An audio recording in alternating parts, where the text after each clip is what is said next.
Bonsoir chers tous, vous n'êtes pas sans connaître que souscrire à une assurance, c'est faire preuve de responsabilité en anticipant donc sur les éventuels problèmes auxquels on pourrait faire face. Mesdames et messieurs, là où il y a le problème, c'est quand on veut se faire rembourser, que les procédures deviennent longues. Et quand les procédures sont longues pour se faire rembourser, c'est qu'il y a problème. Et quand il y a problème, qu'est-ce qu'on fait? On fait le tour de la question et on se parle sans faux fuyant.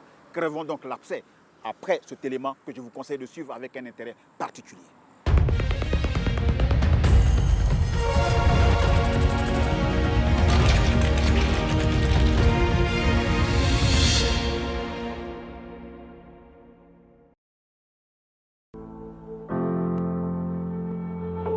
Abidjan, 22e arrondissement à Cocody.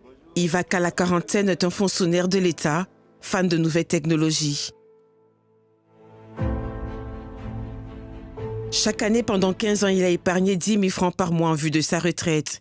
Alors qu'il décide de ne plus reconduire son contrat auprès de son assureur et souhaite percevoir sa cagnotte, il se trouve confronté à des blocages. Durant 15 ans, les états que j'ai eus, chaque fois, il y avait ce qu'on appelle les impayés. Et je vais vous montrer, par exemple, voici une situation de mes cotisations au 30 juin 2014. Au 30 juin 2014, on fait une situation des cotisations.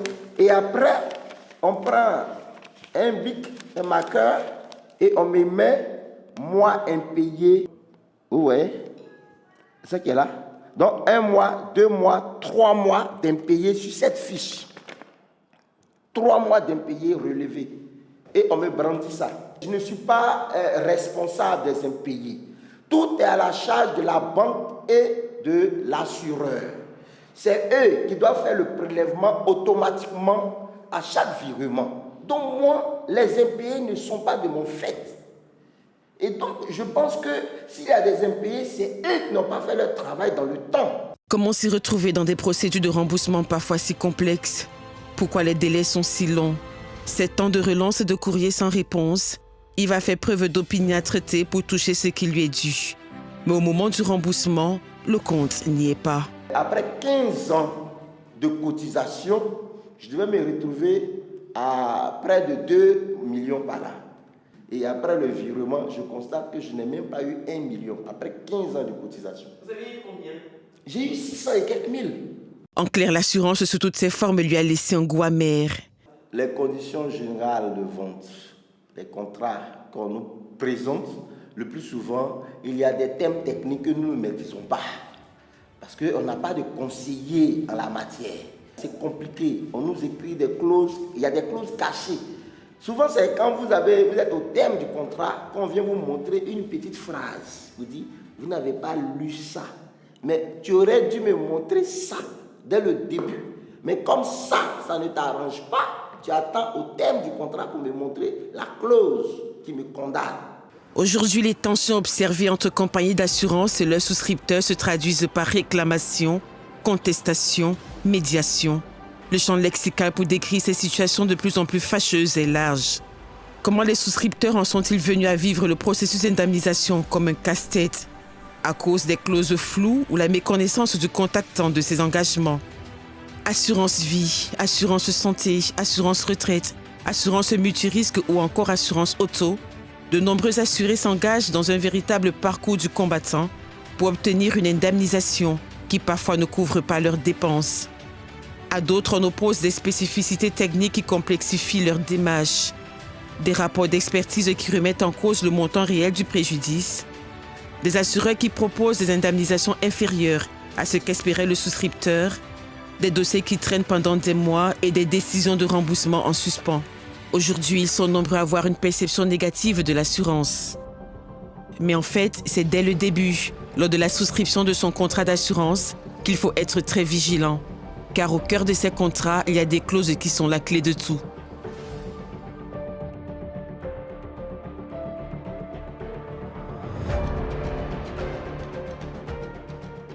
C'est ce qui est arrivé à Sylvie Bois, que nous retrouvons au bord de la lagune à Cocody.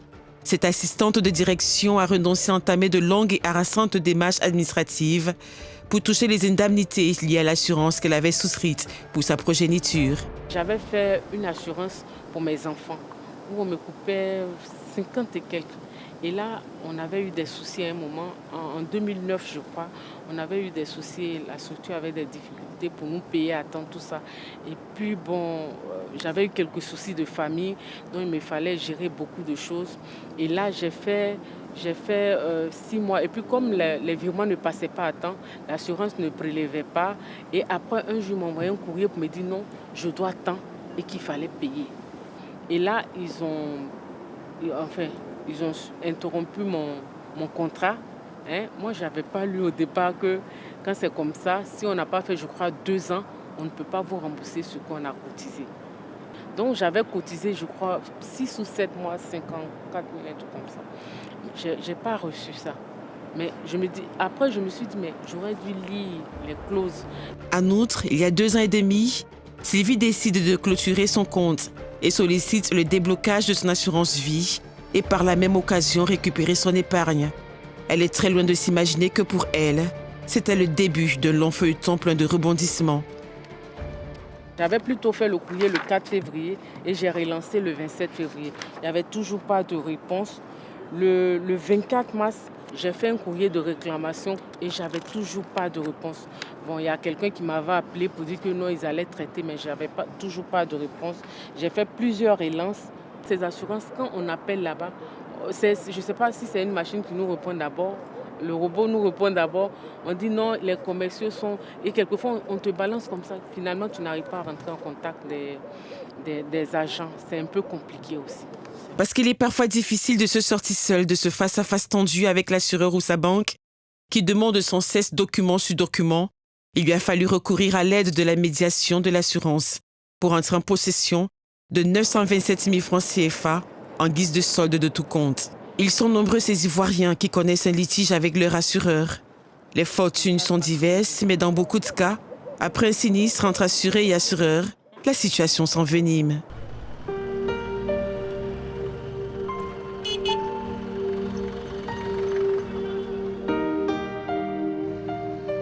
Dans le centre-ville de Dabo, à quelques kilomètres d'Abidjan, c'est ici qu'Adamou Zarma a passé toute sa vie. Opérateur économique, il s'est lancé il y a plus de 10 ans dans le transport public interurbain. Tout se passait bien pour Adamou jusqu'à ce fameux jour du 28 février 2018, où le rêve a tourné au cauchemar.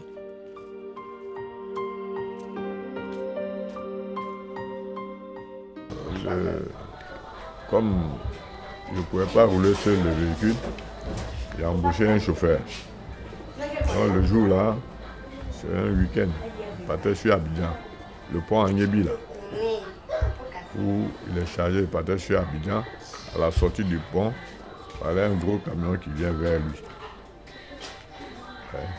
Il a pris en face jusqu'à vers l'eau là. Donc j'étais à la maison, on m'a appelé que le véhicule avait eu un problème grave. Je suis rendu sur le lieu, il y a la police, tout ça là. On a évacué le chauffeur à l'hôpital, après on l'a envoyé à Abidjan.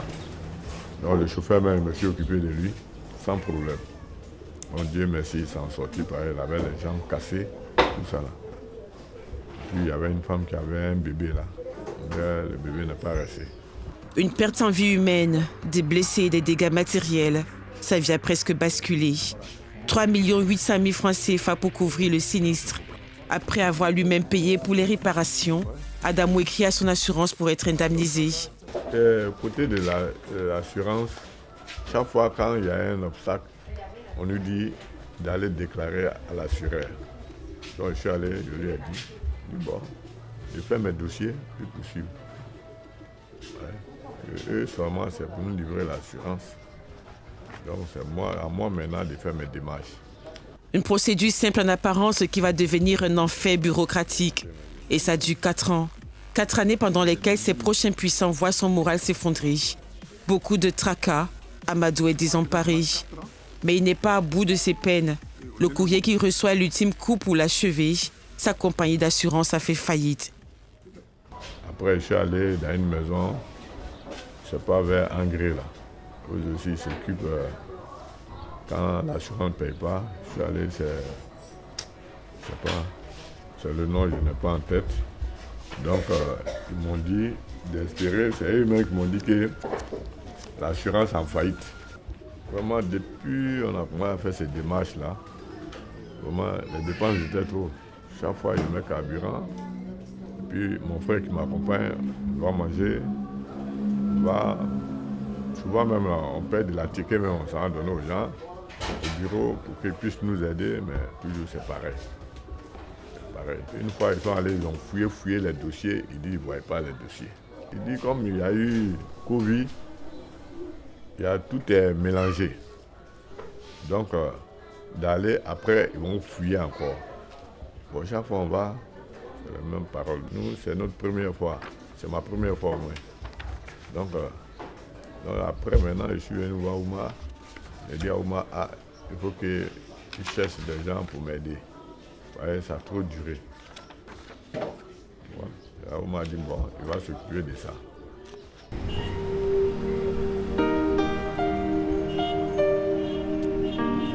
C'est lui, Oumar. Oumar Saleh défend les consommateurs de Dabou dans la région des Grands Ponts. Après avoir multiplié les coups de fil et les courriers pour faire avancer le dossier d'Adzamou, il fait depuis 4 ans des allées-venues entre Dabou et le centre administratif d'Abidjan. C'est depuis, je pense, mai 2018 que M. Adamou m'a remis le dossier. Et à la suite de cela, on a saisi la compagnie d'assurance qui est Atlas. Et ils nous ont dit qu'ils allaient nous donner rendez-vous 1 mois après, c'est-à-dire qu'en juillet. Mais juillet, ça n'a pas été fait. Moi, nous sommes en contact avec eux, ils nous ont dit de venir. Chaque fois, on se déplace de Dabou pour venir à Abidjan. Vraiment, je pense que tous les recours ont été, toutes les voies de recours ont été épuisées. On nous tourne en bourrique depuis combien d'années? Or, tous les éléments sont complets. L'expertise, il n'y a pas de doute au niveau de l'expertise. Donc, je pense que c'est une question de mauvaise foi au niveau des assurances. Toutes les voies ont été épuisées. La preuve en est qu'on dit que la maison Atlas a été fermée. Donc, je ne vois pas de voie de recours à part la médiation des assurances. C'est ce que je pense, quoi. Après s'être heurté plusieurs fois à des échecs, et parce que le mode de règlement par le tribunal laisse parfois un goût amer, Oumar a décidé de faire appel à un médiateur, un négociateur professionnel. Son sauveur s'appelle Ernest Assamoah. Pour aider les assurés à se retrouver dans ce qui peut être perçu comme une jungle, ce spécialiste du droit des assurances propose ses services à travers la médiation de l'assurance.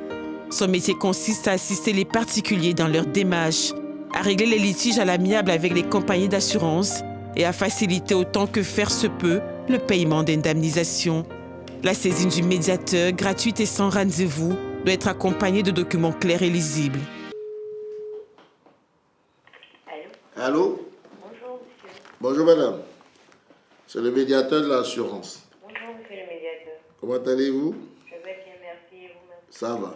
Je suis en train d'examiner votre dossier D'accord. et je relève que vous ne m'avez pas transmis les conditions générales et les conditions particulières.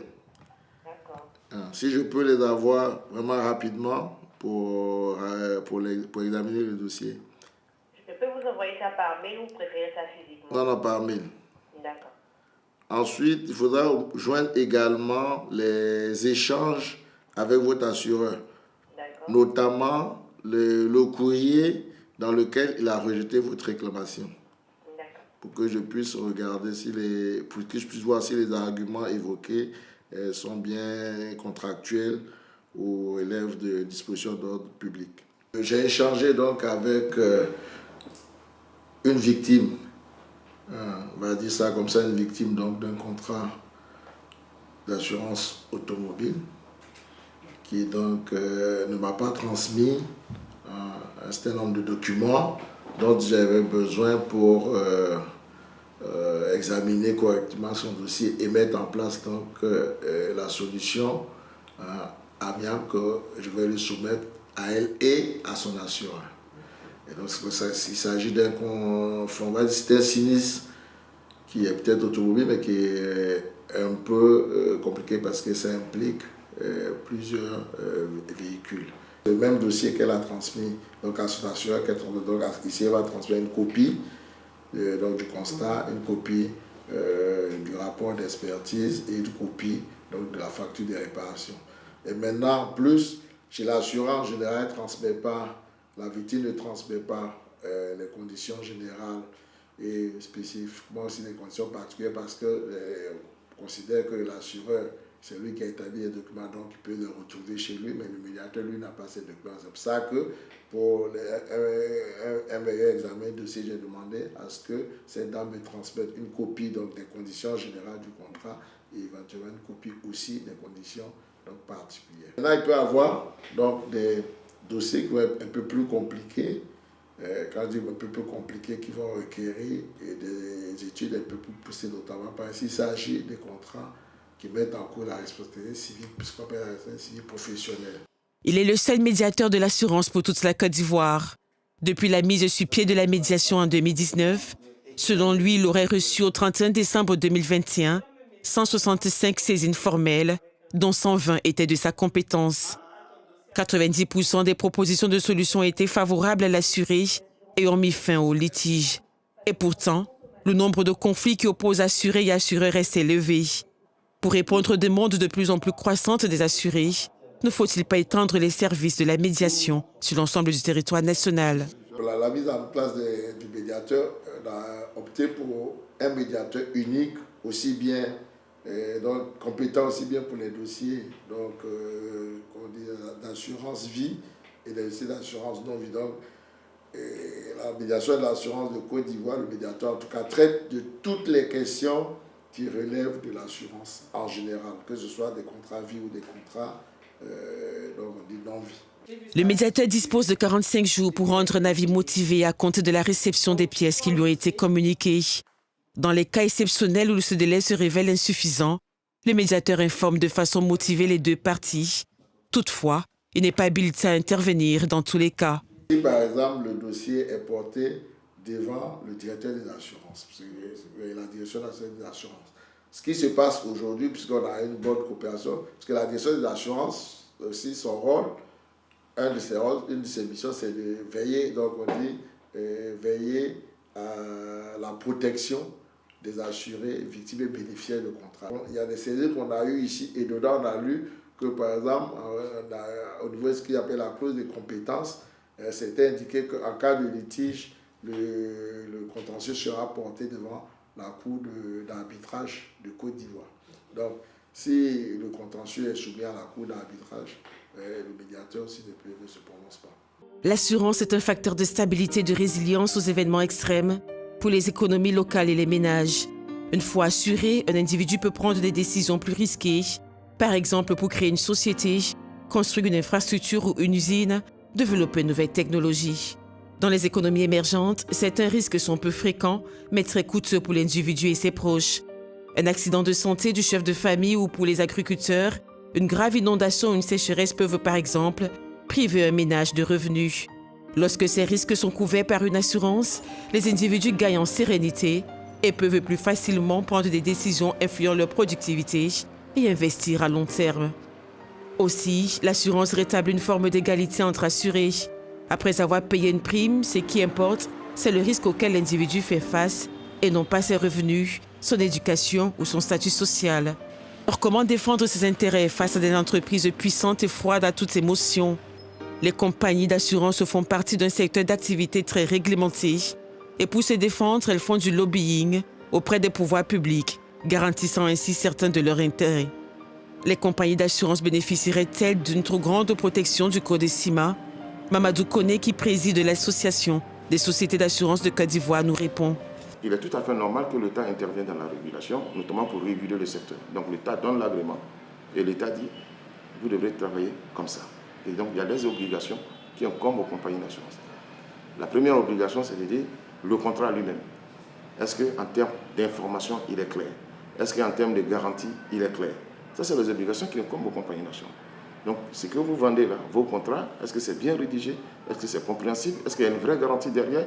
Est-ce que les exclusions sont bien exprimées? Les clauses de déchéance sont bien exprimées? Ainsi de suite, ainsi de suite. Et mieux, dernièrement, il y a quand même des réformes qui sont intervenues dans la présentation des polices d'assurance. notamment les polices d'assurance, où le régulateur nous demande que, effectivement, pour un contrat d'assurance vie, nous devrons fournir aux clients ce que nous appelons l'encadré. Et l'encadré, c'est un résumé du contrat, parce que nos clients n'ont pas toujours le temps, voire même le courage de lire certaines clauses. Donc la loi nous oblige nous-mêmes à identifier ces clauses les plus importantes et à les mettre dans une demi-page pour permettre au client de prendre sa décision et attirer son attention sur le fait que ce document-là, d'une demi-page ou d'une page maximum, n'est quand même pas le contrat, mais a pour objet d'attirer l'attention du client sur les éléments essentiels dont il a besoin pour prendre sa décision de souscription. Deuxième niveau, l'État dit, écoutez, si vous vendez votre contrat et que vous collectez la prime, pour l'ensemble de vos assurés, voilà comment vous devez gérer ça. Voilà le stock d'argent qui doit rester sous forme de placement, sous forme de DAT, de liquidité, pour atteindre les sinistres, et donc vous n'avez pas le droit de gérer comme vous l'entendez. Problème majeur pour le secteur et notre système de prévoyance, la pénétration de l'assurance reste très faible en Côte d'Ivoire, soit environ 1,3%. Autre réalité, les assureurs mettent parfois du temps à adapter leurs produits et services aux réalités des populations. Et parmi ces produits, l'assurance santé et l'assurance vie sont les plus mal lotis. Les produits et services proposés en Côte d'Ivoire ne sont pas loin de ceux des pays industrialisés, avec des contrats longs et complexes distribués par l'intermédiaire d'agents et de courtiers qui touchent pour la plupart l'élite urbaine. Entre le prix des cotisations et le manque de confiance induit par la complexité des offres et des clauses, que faire? Nous devons continuer à explorer de nouveaux relais de croissance. Et ces nouveaux relais de croissance, ça ne vient que des populations, ça ne viendra que des populations qui n'ont pas d'assurance aujourd'hui. Il faut aller vers ces populations. Pourquoi ces personnes n'ont pas d'assurance? Pourquoi les produits d'assurance ne sont pas accessibles? Il faut se poser les bonnes questions. Quels sont les besoins que nous couvrons? Est-ce que ces besoins sont les mêmes que ceux aujourd'hui qui n'ont pas de police d'assurance? Donc, c'est ainsi que, depuis quelques années, il y a eu ce concept-là qui a été mis en place, qui est le concept de la micro-assurance.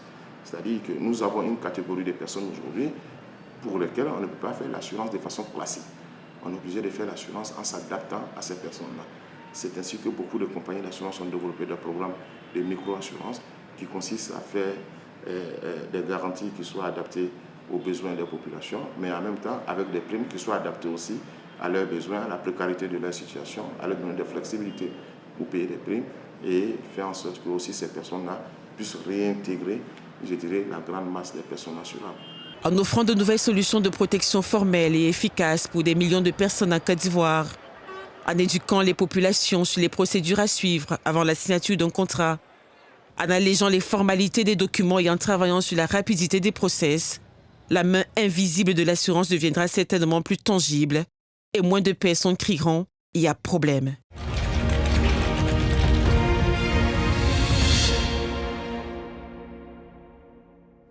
Excellent document que nul ne saurait refuser en toute conscience, qui relate donc la situation, n'est-ce pas, du secteur des assurances en Côte d'Ivoire. C'est un immense plaisir pour moi de recevoir M. Tiornan Koulibaly, je n'ai pas écorché le nom. C'est bon. Vous êtes donc le DG de Leadway Assurance. C'est cela. N'est-ce pas? Alors rapidement, Monsieur le directeur général, donnez-moi une carte postale de votre société. Leadway Assurance est sur le marché ivoirien depuis 2018. Nous sommes la filiale de Leadway Assurance Compagnie, qui est le numéro 1 du marché du Nigeria, qui est une compagnie vieille de 52 ans. Et donc nous exerçons dans l'assurance vie et l'assurance non-vie. Nous avons deux sociétés, une qui est dans l'assurance vie et l'autre dans l'assurance non-vie. Ok. Alors vous avez à côté de vous, Monsieur le directeur général, Monsieur Moreau Franck. Il est donc le secrétaire, le vice-président de l'Union fédérale des consommateurs de Côte d'Ivoire. C'est-à-dire que la cible par excellence à qui vous proposez vos produits. Tout à fait. Mais il nous revient de façon récurrente qu'ils ne sont pas satisfaits. Est-ce que vous en êtes conscient? Non, nous en sommes tout à fait conscients.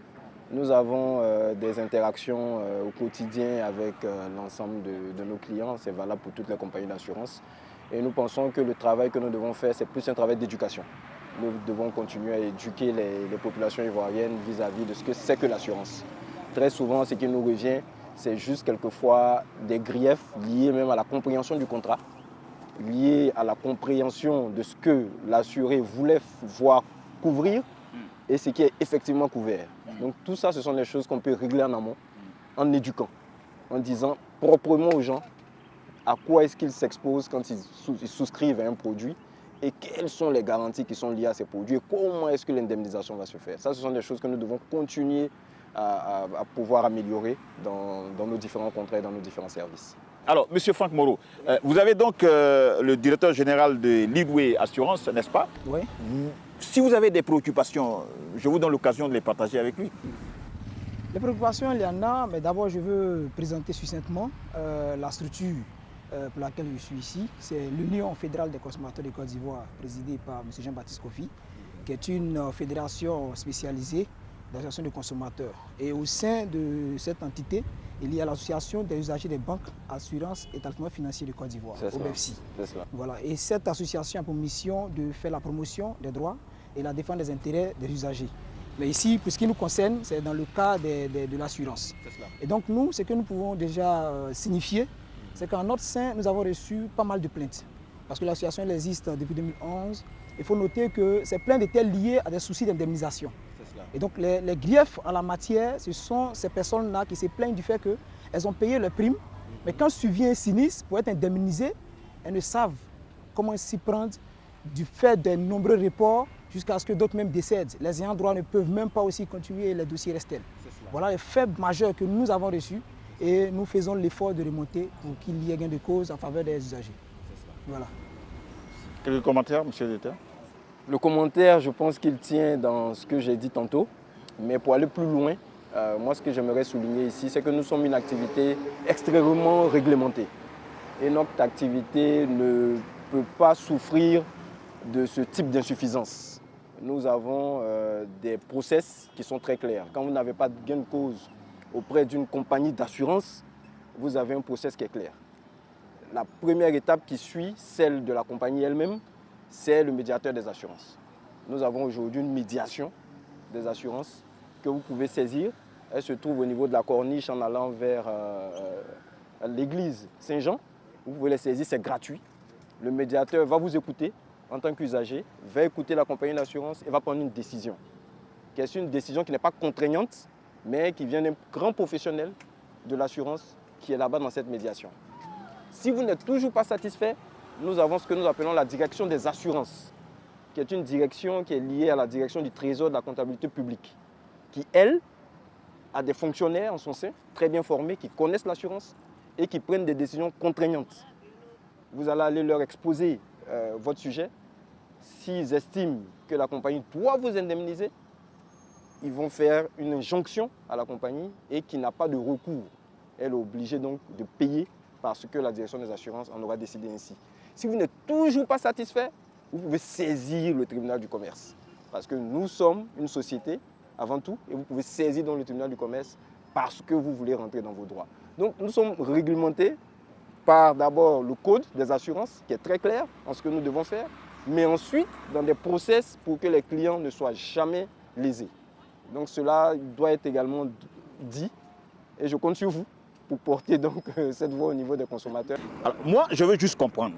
Quand ils viennent pour souscrire à une assurance, le contrat qui vous lie, est-ce que vous leur expliquez exactement mot pour mot? Parce qu'eux, ils disent, quand ils viennent signer le contrat, après ils payent ce qu'ils ont à payer, mais c'est maintenant, au moment où vous devez rembourser, par rapport donc à l'engagement qui a été pris, c'est là que vous commencez à lire tous les articles du contrat. Alors qu'au début, là, au moins, ils payaient, là, vous n'avez pas lu tous les articles. Non, ce n'est pas totalement vrai. C'est ce qu'ils disent. Hein? Oui, non, ce n'est pas. Moi, je vous transmets. C'est cela, c'est cela. Ce n'est pas totalement vrai. Oui. Parce que je vous disais que nous sommes dans un secteur extrêmement réglementé. Et même nos contrats sont prescrits par le code. Un assureur n'a pas la latitude de rédiger un contrat qui sort du cadre du code CIMA. Nous sommes dans le code. C'est le code qui prescrit l'ensemble des dispositions qu'il y a dans un contrat d'assurance. C'est extrêmement réglementé.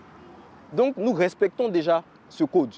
Maintenant, en termes d'explication aux clients, effectivement, ça, c'est une responsabilité pour nous. Il faut que nous puissions expliquer aux clients exactement ce à quoi ils souscrivent. Et c'est là que je pense que se trouve le problème. Il faut expliquer aux clients dans le détail là, ce qu'il faut et ce qu'il y a dans le contrat. Ça, c'est vraiment important.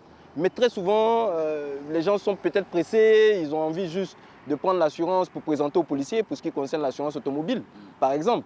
Mais il faut lire son contrat, il faut savoir exactement ce pourquoi on est couvert. Le DG vient de donner une information capitale.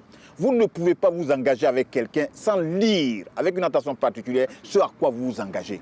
Lisez le contrat. Si vous êtes autant pressé, pourquoi vous ne pas vous faire assister par un juriste qui va vous dire exactement ce à quoi vous vous engagez? C'est important parce que demain, c'est pour éviter ce que vous vivez en ce moment, que vous avez souscrit à cette assurance. Permettez donc à l'assurance de pouvoir faire face aux différents engagements qu'elle a pris avec vous. Monsieur Franck. Oui, en fait, moi il y a beaucoup de choses qui ont été dites. Hein? Oui, effectivement, j'ai une préoccupation à l'endroit du DG parce que ce sont des remarques qui nous reviennent voilà, de la part de nos usagers. La plupart du temps, quand eux-mêmes ils prennent l'initiative avant de venir à nous pour qu'on puisse les aider dans la résolution de leurs soucis, le constat qu'ils font, c'est qu'il y a des jours, pour la réception des primes, il n'y a pas de jour de réception. Tout le temps qu'ils arrivent, on peut les recevoir, ils vont payer leurs primes. Mais quand survient le sinistre, il y a des jours indiqués. Il y a d'autres structures qui parlent de mercredi pour peut-être assurance vie, jeudi pour assurance IAD. Donc, ce particulier-là, s'il n'a pas le temps de venir au jour indiqué, vous comprenez qu'il ne peut pas avoir gain de cause. Mais est-ce que dans le code CIMA, il est prévu qu'il y ait des jours répartis pour recevoir un usager qui vient pour une indemnisation? C'est ça, c'est ça. Je pense que c'est une très bonne question, mais je vais vous la retourner. En fait, aujourd'hui, nous sommes une trentaine de compagnies d'assurance sur le marché et nous sommes ce qu'on appelle des sociétés de services. Une société de service, c'est une société qui rend un service à des personnes. C'est à vous, en tant que consommateur, de regarder les processus de chacune des compagnies d'assurance et de sélectionner celles qui rendent le mieux le service. Moi, je suis d'avis avec vous, et chez Lido Assurance, on n'a pas de jour pour recevoir les gens. Je suis d'avis avec vous qu'il ne doit pas avoir de jour pour recevoir quelqu'un qui est dans une situation compliquée. Si vous avez des jours, c'est à vous, en tant que consommateur, de dire, chez l'assureur A, il y a des jours pour vous recevoir quand vous avez un sinistre. Chez l'assureur B, il vous reçoit tout le temps. Faites votre choix. En fait, c'est ça. Nous sommes nombreux sur le marché. Chacun de nous, j'ai parlé là globalement de ce que nous sommes. Nous ne faisons pas de concurrence sur ça, mais nous sommes en concurrence sur ce qu'il y a comme service. Chez Lido Assurance, nous sommes plutôt dans le digital. Vous pouvez nous contacter par email, par WhatsApp, pour souscrire à des produits, pour payer des sinistres. Vous n'avez pas besoin de vous déplacer. Si vous m'envoyez les éléments probants pour payer votre sinistre, je vous paye votre sinistre, que ce soit sur le compte bancaire, que ce soit sur votre compte mobile money, par tout moyen pour ne pas que vous puissiez vous déplacer. Donc c'est à vous, en tant que consommateur, de faire le tri et de choisir ceux qui vont vous donner le meilleur service. Voilà, le débat continue sur notre plateau. La preuve, je suis heureux de recevoir monsieur... Comment il s'appelle? Aka Christian. Voilà, il nous vient de Djiglo. Monsieur Aka, comment allez-vous? Merci. Nous vous souhaitons au nom de l'équipe de production la bienvenue donc, à l'émission Il y a problème. Hein?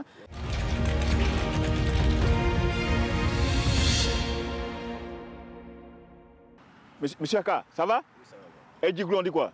Il y a des assurés à Djiglo là-bas? Il y a beaucoup. Ouais. Ils se plaignent? Moi, sincèrement, je me plains parce que depuis très longtemps, je suis dans l'assurance. J'ai souscrit le 1er août 2009 une assurance éducation pour ma fille. Et c'était pour 10 ans. Donc ça devait prendre fin le 1er août 2019. Le 1er août 2019, je ne suis pas venu à Abidjan, mais je suis venu en octobre 2019 pour déposer les documents afférents pour que je sois payé. Jusqu'à présent, on ne m'a pas encore satisfait. Oui, monsieur le docteur, je sais que ce n'est pas chez vous qu'il a souscrit, mais vous faites la même activité. Bien sûr. Ça fait 3 ans qu'il n'est pas satisfait. On n'arrive même pas à régler son problème. Bien sûr. Bien sûr, bien sûr. Qu'est-ce qu'il doit faire? Et surtout qu'il a épargné pendant 10 ans. Voilà, il a épargné pendant 10 ans et ça fait 3 ans qu'il n'arrive pas à rentrer dans ses fonds. Pour moi, c'est le cas typique de la personne qui n'est pas informée du processus. Je veux dire, 3 années, il est quasiment au-delà des délais pour pouvoir lui mettre à disposition ses fonds. Je vous informe que dans votre cas, puisque vous êtes arrivé à échéance de vos cotisations, la compagnie avait 2 semaines pour vous payer. Ça n'a pas été fait, vous avez attendu 3 ans avant de recevoir donc, vos fonds, c'est toujours pas là.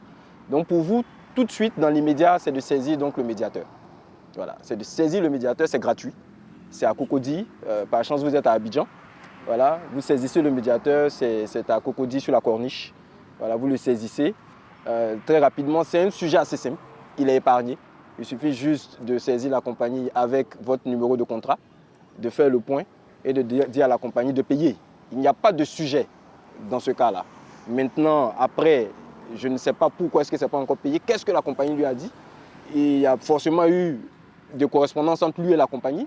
Mais s'il a véritablement cotisé, il n'y a pas de sujet, il sera payé. C'est une grande joie parce que c'est dans le cadre de cette sensibilisation que je l'ai fait venir. Voilà, c'est dans le cadre de notre sensibilisation. On a compris qu'il faut que les consommateurs se vouent. Lui, il a guiglo. Depuis 3 ans, il ne sait pas à quel sens se vouer. Et dans le cadre de notre sensibilisation avec la médiation de l'assurance, il a eu l'information. Je lui ai dit, tu viens sur Abidjan, on ira voir le médiateur. Voilà, c'est pour dire simplement que nous travaillons pour que le consommateur soit satisfait et c'est une preuve palpable. Donc l'objectif de sa venue, c'est qu'on puisse l'introduire auprès du médiateur. Aka Christian, votre problème sera réglé. Vous êtes dans de bonnes mains, vous venez d'avoir des éléments d'information. On a un bénéficiaire de vos services qui est juste derrière nous, c'est un assuré aussi. Lama Olivier, voilà, avant donc, le début de cette émission, je sentais en vous une certaine colère vis-à-vis des compagnies d'assurance. J'ai été victime d'une situation, par exemple, à Djibougon, où le camion, à 2 h du matin, est rentré, a quitté la route, transportant du sable, est rentré dans ma maison, détruisant tout ce qu'il y avait à l'intérieur. Et là, lorsque j'ai contacté le camionneur, il m'a dit non, d'aller voir sa maison d'assurance. Lorsque je suis allé voir cette maison d'assurance, ils m'ont dit de fournir certains papiers que j'ai fournis. Et par la suite, c'est difficile de rentrer en contact avec d'avoir indemnisation, disons. Ni dédommagement. Ce n'est pas dédommagement parce qu'ils m'ont dit qu'ils allaient me rembourser s'ils faisaient les travaux effectués sur cette maison. La maison est cassée. Lorsqu'ils veulent déposer les papiers, ils me disent non. Il faut refaire la maison et puis en fonction des factures, tu nous ramènes les factures et on va te rembourser ce que tu as dépensé. Et lorsque cela a été fait, à cause de la pluie, du temps pluvieux en cette période, c'était en octobre, en octobre de 2020 jusqu'à aujourd'hui en 2022, je n'ai pas encore de suite. Alors, monsieur le directeur, est-ce que c'est comme ça, quand on n'a pas souscrit et que celui qui doit nous dédommager vient d'une autre compagnie d'assurance, comment ça se fait? Dans son cas, c'est le sujet important de la responsabilité civile. Donc le camion qui a donc détruit la clôture de la maison de son père avait pris une assurance en responsabilité civile. Donc les réparations devaient donc être couvertes par la compagnie d'assurance. Ce que la compagnie d'assurance n'a pas refusé quand je l'entends. Mais il dit qu'il se pose donc un problème de pouvoir payer entre les mains du bon bénéficiaire. Parce que lui n'étant pas le propriétaire, c'est son père qui est le propriétaire de la maison, il a des frères.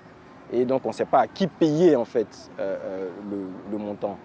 Je pense que c'est un sujet qui peut être résolu simplement par intelligence entre les parties. Il a fait la preuve ici dans l'émission que c'est lui qui avait fait les réparations et qu'il avait contacté la compagnie d'assurance. Donc la compagnie d'assurance sait que c'est ce monsieur-là qui a fait les travaux de la maison du père, même s'il n'est pas propriétaire. Donc je pense qu'en bonne intelligence, une solution devrait être trouvée. Mais pour ça également, il peut voir avec la médiation, revoir avec la compagnie, parce que tous les éléments tels qu'expliqués ici sur ce plateau démontrent que c'est lui qui a réparé et la responsabilité de la compagnie d'assurance c'était de faire donc cette réparation, de couvrir, d'indemniser par rapport à ce sinistre. Et lui, il a réparé, donc la compagnie doit normalement lui payer les fonds, mais la compagnie veut se protéger contre le fait qu'un frère ou une sœur un jour vienne réclamer ces mêmes fonds. Donc là, en parfaite intelligence, avec des documents bien rédigés, ils peuvent trouver la solution et puis lui, qui a fait les réparations, d'après la preuve qu'il nous fait ici, peut être indemnisé. Donc, ça fait 3 ans que vous exercez donc, en Côte d'Ivoire. Vous êtes quand même conscient que les jeunes sont près de 70%, font 70% de la population. Quels sont les services que vous pouvez proposer donc, à cette jeunesse-là? Et puis, les remarques qu'on fait souvent donc, aux compagnies d'assurance, c'est que les produits que vous proposez sont élitistes. On ne touche pas à la masse. C'est peut-être l'une des raisons du faible taux de pénétration, n'est-ce pas? Alors, qu'est-ce que Leadway compte proposer pour que tout le monde soit touché et que les Ivoiriens puissent comprendre combien de fois il est important aujourd'hui de souscrire à une assurance? Nous sommes dans un pays où 70% de la population a moins de 35 ans. Donc c'est un sujet dans nos compagnies qui nous maintient éveillés. Nous voulons donc travailler à cela, faire en sorte qu'il y ait beaucoup plus de jeunes qui viennent vers nous. Mais comme je le disais, pour nous, c'est déjà d'utiliser la technologie. pour pouvoir donc toucher cette population de jeunes en les éduquant sur l'assurance. Il faut commencer déjà à les éduquer. La chose déjà dans l'éducation de quelqu'un pour l'assurance, c'est déjà l'épargne, la petite épargne. Nous avons là un produit chez Leadway qu'on appelle Chap Chap par exemple, qui fait très jeune, voilà, qui permet à un jeune juste avec 5 000 francs CFA d'épargner et de pouvoir donc participer à un tirage au sort, parce que nous en tant que compagnie d'assurance vie, nous avons la possibilité d'organiser des tirages au sort, où la personne peut gagner tout de suite ce qu'elle aurait cotisé pendant 5 ans, elle peut le gagner tout de suite, elle peut gagner 500 000. Donc tout ça, ce sont les produits pour attirer effectivement les jeunes vers le secteur de l'assurance en passant déjà par l'épargne. Mais après, c'est de faire comprendre aux jeunes que dans la vie, on peut avoir des coûts. Il peut arriver des situations très dures où il n'y a qu'une compagnie d'assurance qui peut nous indemniser, nous permettre d'aller de l'avant. Nous savons que les jeunes Ivoiriens sont très entrepreneurs. Il y en a qui ont des sociétés et qui essaient de se développer. Donc, ces jeunes-là doivent également s'assurer. Nous avons des jeunes, par exemple, très actifs dans le domaine de l'audiovisuel, qui s'achètent quelques équipements. Si ces équipements ne sont pas assurés, le coût d'un tournage comme ça, il y a un dommage, il perd tout, il doit repartir de zéro, ça ne va pas être évident. Donc, c'est de leur faire comprendre que tout est assurable et tout doit être assuré. Monsieur Franck Moreau, est-ce que le directeur général de Leadway Assurance vous a convaincu? Lui, il a défendu ce que Leadway fait. Or, nous travaillons pour la généralité. Et on sait qu'en interne, il y a beaucoup de travail à faire. C'est pourquoi nous avons initié cette sensibilisation, dont je passe 50-50. Voilà, voici la raison fondamentale pour laquelle je donne 50-50. Parce qu'il y a beaucoup à faire. Et aujourd'hui, nous souhaitons que toutes les compagnies d'assurance descendent dans l'arène pour pouvoir parler de leurs produits, pour briser le mur de méfiance qui existe entre les assurés et les assureurs. Et ça, c'est un travail périlleux dont on a besoin de leur rapport. C'est pourquoi je pars d'ici 50-50. Et je crois pour ma part qu'avec le travail qui est en train d'être fait en interne, on arrivera à convaincre plus d'un. Il suffit que la majorité ait confiance, les autres vont suivre. Il y a encore un énorme boulot à faire et nous suivons tous. Je voudrais regarder cette caméra et demander à Fanta, demander à Marie-Paul, demander à Aïcha, demander à Cécile, demander à Conan, que chaque fois que vous me verrez, c'est qu'il y a un problème. Et tant qu'il y aura problème, je serai bien sûr sur l'AFTV tous les dimanches à partir de 20h pour faire le tour de la question. Et avoir des invités comme le DG de Leadway et comme mon frère Franck Moreau, c'est un immense plaisir. Venez pour que nous puissions débattre. Nous n'avons pas la prétention de tout connaître. C'est avec vous que nous allons y arriver. Le débat reste donc ouvert. On se retrouve quand? Dimanche prochain. Parce que chaque jour qu'il y a vie, il y a toujours problème. À bientôt.